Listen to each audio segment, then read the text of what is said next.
بسم اللہ الرحمن الرحیم۔ السلام علیکم ورحمۃ اللہ وبرکاتہ۔ صحیح بخاری کتاب التیمم حدیث نمبر 341۔ حضرت عبد الرحمن بن ابزہ رضی اللہ تعالیٰ عنہ سے روایت ہے، حضرت عمار رضی اللہ تعالیٰ عنہ نے حضرت عمر فاروق رضی اللہ تعالیٰ عنہ سے کہا، میں مٹی میں لوٹ پوٹ ہوا، پھر نبی صلی اللہ علیہ وآلہ وسلم کی خدمت میں حاضر ہوا تو آپ صلی اللہ علیہ وآلہ وسلم نے فرمایا، تجھے اپنے منہ اور دونوں ہتھیلیوں پر مسح کرنا ہی کافی تھا۔ حدیث نمبر 342۔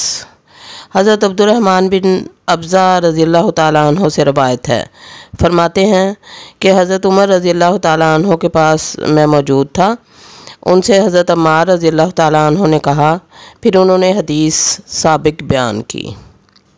حدیث نمبر 343۔ حضرت عبد الرحمن بن ابزہ سے روایت ہے، انہوں نے کہا کہ حضرت عمار رضی اللہ تعالیٰ عنہ نے فرمایا، پھر نبی صلی اللہ علیہ وآلہ وسلم نے اپنا ہاتھ زمین پر مارا، پھر اپنے منہ اور ہتھیلیوں پر مسح فرمایا۔ حدیث نمبر 344۔ حضرت عمران بن حسین خزائی رضی اللہ تعالیٰ عنہ سے روایت ہے، انہوں نے فرمایا کہ ہم ایک مرتبہ نبی صلی اللہ علیہ وآلہ وسلم کے ہمراہ سفر میں تھے اور رات بھر چلتے رہے۔ جب آخر شب ہوئی تو ہم میں سے کچھ دیر کے لیے سو گئے، اور مسافر کے نزدیک اس وقت سے زیادہ کوئی نیند میٹھی نہیں ہوتی۔ ہم ایسے سوئے کہ آفتاب کی گرمی ہی سے بیدار ہوئے۔ سب سے پہلے جس کی آنکھ کھلی وہ فلاں شخص تھا، پھر فلاں شخص، پھر فلاں شخص۔ ابو رجاء ان فلاں فلاں کے نام لیتے تھے لیکن اوف بھول گئے۔ پھر چوتھے حضرت عمر بن خطاب رضی اللہ تعالیٰ عنہ جاگے، اور ہمارا یہ دستور تھا کہ جب نبی صلی اللہ علیہ وآلہ وسلم استراحت فرماتے تو کوئی آپ صلی اللہ علیہ وآلہ وسلم کو بیدار نہ کرتا تھا، تاں کہ آپ صلی اللہ علیہ وآلہ وسلم خود بیدار ہو جاتے، کیونکہ ہم نہیں جانتے تھے کہ آپ صلی اللہ علیہ وآلہ وسلم کو خواب میں کیا پیش آ رہا ہے۔ جب حضرت عمر رضی اللہ تعالیٰ عنہ نے بیدار ہو کر وہ حالت دیکھی جو لوگوں پر طاری تھی، اور وہ دلیر آدمی تھے، تو انہوں نے بآواز بلند تکبیر کہنا شروع کی، سو وہ برابر اللہ اکبر بلند آواز سے کہتے رہے، یہاں تک کہ ان کی آواز سے نبی صلی اللہ علیہ وآلہ وسلم بیدار ہو گئے۔ جب آپ صلی اللہ علیہ وآلہ وسلم جاگے تو لوگوں نے آپ صلی اللہ علیہ وآلہ وسلم سے اس مصیبت کا شکوہ کیا جو ان پر پڑی تھی۔ آپ صلی اللہ علیہ وآلہ وسلم نے فرمایا، کچھ حرج نہیں، یا اس سے کچھ نقصان نہ ہوگا، چلو اب کوچ کرو۔ پھر لوگ روانہ ہوئے۔ تھوڑی سی مسافت کے بعد آپ صلی اللہ علیہ وآلہ وسلم اترے، وضو کے لیے پانی منگوایا اور وضو کیا، نماز کے لیے اذان دی گئی۔ اس کے بعد آپ صلی اللہ علیہ وآلہ وسلم نے لوگوں کو نماز پڑھائی۔ جب آپ صلی اللہ علیہ وآلہ وسلم نماز سے فارغ ہوئے تو اچانک ایک شخص کے گوشہ تنہائی میں بیٹھے دیکھا جس نے ہم لوگوں کے ساتھ نماز نہ پڑھی تھی۔ آپ صلی اللہ علیہ وآلہ وسلم نے فرمایا، اے فلاں شخص، تیرے لیے لوگوں کے ساتھ نماز پڑھنے سے کون سی چیز مانع ہوئی؟ اس نے عرض کیا، میں جنبی ہوں اور پانی موجود نہ تھا۔ آپ صلی اللہ علیہ وآلہ وسلم نے فرمایا، تجھے پاک مٹی سے تیمم کرنا چاہیے تھا، وہ تجھے کافی تھا۔ پھر نبی صلی اللہ علیہ وآلہ وسلم چلے تو لوگوں نے آپ صلی اللہ علیہ وآلہ وسلم سے پیاس کی شکایت کی۔ آپ صلی اللہ علیہ وآلہ وسلم اترے اور حضرت علی رضی اللہ تعالیٰ عنہ اور ایک دوسرے شخص کو بلایا۔ ابو رجاء اس شخص کا نام لیتے تھے، اوف بھول گئے، اور فرمایا کہ تم دونوں جاؤ اور پانی تلاش کرو۔ چنانچہ وہ دونوں روانہ ہوئے تو راستے میں انہیں ایک عورت ملی جو اپنے اونٹ پر پانی کی 2 مشکوں کے درمیان بیٹھی ہوئی تھی۔ انہوں نے اس سے دریافت کیا کہ پانی کہاں ہے؟ اس نے جواب دیا کہ پانی مجھے گزشتہ کل اسی وقت ملا تھا اور ہمارے مرد پیچھے ہیں۔ ان دونوں نے اس سے کہا کہ ہمارے ہمراہ چل۔ اس نے کہا، کہاں جانا ہے؟ انہوں نے کہا، اللہ کے رسول صلی اللہ علیہ وآلہ وسلم کے پاس۔ وہ بولی، وہی جسے بے دین کہا جاتا ہے؟ انہوں نے کہا، ہاں وہی ہے جنہیں تو ایسا سمجھتی ہے، چل تو صحیح۔ آخر وہ دونوں اسے رسول صلی اللہ علیہ وآلہ وسلم کے پاس لے آئے اور آپ صلی اللہ علیہ وآلہ وسلم سے سارا قصہ بیان کیا۔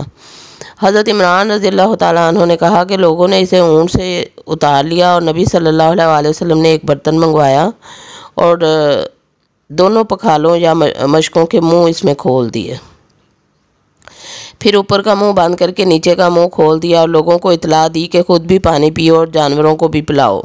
تو جس نے چاہا خود پیا اور جس نے چاہا جانوروں کو پلایا، اور بالآخر آپ صلی اللہ علیہ وسلم نے یہ کیا کہ جس شخص کو نہانے کی ضرورت تھی اسے بھی پانی کا ایک برتن بھر کر دیا اور اس سے کہا جاؤ اس سے غسل کرو۔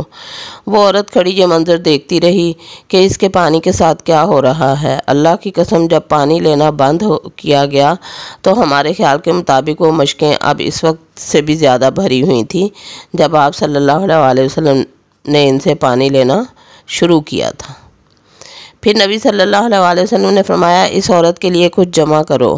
لوگوں نے کھجور، آٹا اور ستو اکٹھا کرنا شروع کر دیے، یہاں تک کہ طعام کی ایک اچھی مقدار اس کے لیے جمع ہو گئی۔ جمع شدہ سامان انہوں نے ایک کپڑے میں باندھ دیا اور اسے اونٹ پر سوار کر کے وہ کپڑا اس کے آگے رکھ دیا۔ پھر آپ صلی اللہ علیہ وسلم نے اس سے فرمایا تم جانتی ہو کہ ہم نے تمہارے پانی میں کچھ کمی نہیں کی بلکہ ہمیں تو اللہ نے پلایا ہے۔ پھر وہ عورت اپنے گھر والوں کے پاس واپس آئی۔ چونکہ وہ دیر سے پہنچی تھی اس لیے انہوں نے پوچھا ہے فلاں عورت تجھے کس چیز نے روک لیا تھا؟ اس نے کہا کہ مجھے تو ایک عجیب واقعہ پیش آیا، اور وہ یہ کہ راستے میں مجھے 2 آدمی ملے جو مجھے اس شخص کے پاس لے گئے جس کو بے دین کہا جاتا ہے۔ اس نے ایسا کیا۔ اللہ کی قسم جتنے لوگ اس آسمان کے اور اس زمین کے درمیان ہیں، اور اس نے اپنی درمیان والی شہادت والی انگلی اٹھا کر آسمان اور زمین کی طرف اشارہ کیا، ان سب میں سے وہ بڑا جادوگر ہے، وہ اللہ کا حقیقی رسول ہے۔ پھر مسلمانوں نے یہ کرنا شروع کر دیا کہ اس عورت کے ارد گرد جو مشرک آباد تھے ان پر تو وہ حملہ آور ہوتے اور جن لوگوں میں وہ عورت رہتی تھی ان کو چھوڑ دیتے۔ آخر اس نے ایک دن اپنی قوم سے کہا کہ میرے خیال میں مسلمان تمہیں دانستہ چھوڑ دیتے ہیں، کیا تمہیں اسلام سے کچھ رغبت ہے؟ انہوں نے اس کی بات قبول کی اور مسلمان ہو گئے۔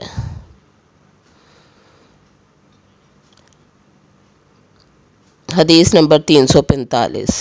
حضرت ابو موسیٰ اشعری رضی اللہ تعالیٰ عنہ سے روایت ہے، انہوں نے حضرت عبداللہ بن مسعود رضی اللہ تعالیٰ عنہ سے کہا اگر تمہیں جنابت کی حالت میں پانی نہ ملے تو کیا تم نماز نہیں پڑھو گے؟ حضرت ابن مسعود رضی اللہ تعالیٰ عنہ نے جواب دیا اگر میں اس معاملے میں رخصت دے دوں تو پھر یہ ہوگا کہ جب کبھی کسی کو سردی کا احساس ہوگا تو یہی کرے گا، یعنی تیمم کر کے نماز پڑھ لے گا۔ حضرت ابو موسیٰ اشعری رضی اللہ تعالیٰ عنہ نے فرمایا کہ اگر یہی بات ہے تو پھر حضرت عمار رضی اللہ تعالیٰ عنہ کا وہ قول کہاں جائے گا جو انہوں نے حضرت عمر رضی اللہ تعالیٰ عنہ سے کہا تھا۔ حضرت ابن مسعود رضی اللہ تعالیٰ عنہ نے جواب دیا میں تو یہ سمجھتا ہوں کہ خود حضرت عمر رضی اللہ تعالیٰ عنہ کو حضرت عمار رضی اللہ تعالیٰ عنہ کے قول پر اطمینان نہیں ہوا تھا۔ وما علینا الا البلاغ۔ اللہ حافظ۔